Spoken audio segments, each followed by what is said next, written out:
చింతపండు నానబెట్టుకొని ఇలా మనకి పిప్పి మొత్తం పైకి వచ్చేస్తుంది. ఎందుకంటే పిప్పు అప్పుడు మనం ఉడకబెట్టుకోవడానికి ఈజీగా ఉంటుంది. వచ్చేస్తుందండి. ఇలా మొత్తం పిప్పి మొత్తం తీసేసానండి. చింతపండు ఇప్పుడు ఈ పొయ్యి మీద పెట్టి ఇలా చిక్కగా ఉడకబెట్టుకోవాలండి. ఇట్లా చిక్కగా ఉడికితేనే బాగుంటుంది. ముందుగా ములక్కాయలు తీసుకొని కడిగి తుడిచి ఆరబెట్టుకున్నాక ఇలా ముక్కలు కట్ చేసుకోవాలండి. ఒక బాండీలో నూనె పోసి నూనె కాగిన తర్వాత ఇలా ములక్కాయ ముక్కలు వేసి మీడియంలో కానీ సిమ్లో కానీ వేపుకోవాలండి. హై అస్సలు పెట్టకూడదు. మొత్తం కూడా ఇలా చక్కగా వేపుకోవాలండి. ఇదిగోండి ముక్క చూడండి ఇలా వచ్చేసేయాలి. ఇదిగోండి ఇప్పుడు వేగిపోయినాయి. ఇప్పుడు మనం ఒక బౌల్లో వేసుకుందాము. 1 స్పూను పసుపు, అలాగే 1 గిద్ద ఉప్పు,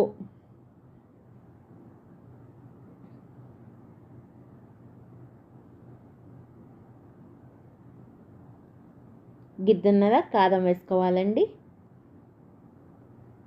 మనం ఉడకబెట్టి పెట్టుకున్న చింతపండు పులుసు కూడా దీంట్లో వేసుకోవాలండి. మొత్తం పులుసు అంతా కూడా పడుతుంది. మొత్తం వేసేసుకోవాలి. మొత్తం ఇలా కలపెట్టుకోవాలి. ఇప్పుడు మెంతి పొడి 1 స్పూన్ వేసుకోవాలి. అలాగే మనం ఇందాక వేపుకునేటప్పుడు ఉన్న ఆయిల్ కూడా పైపైన మొత్తం దీంట్లోకి వంచేసుకోవాలండి.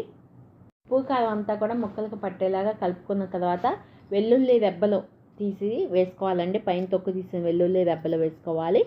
అలాగే ఒక తాలింపుకి ఒక బాండి పెట్టుకొని నూనె వేసుకొని 1 స్పూన్ మినపప్పు, తాలింపు దినుసులు అన్నీ వేసుకోవాలండి. జీలకర్ర, పచ్చెనపప్పు, మినపప్పు మొత్తం కూడా వేసుకోవాలి.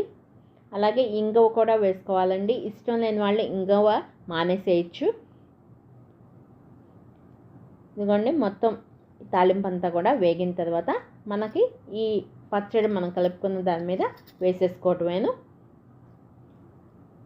ఇది సంవత్సరం పాటు నిల్వ ఉంటుందండి. మీకు నచ్చితే కనుక లైక్ చేయండి, షేర్ చేయండి, సబ్స్క్రైబ్ చేయడం మర్చిపోమాకండి. Thank you.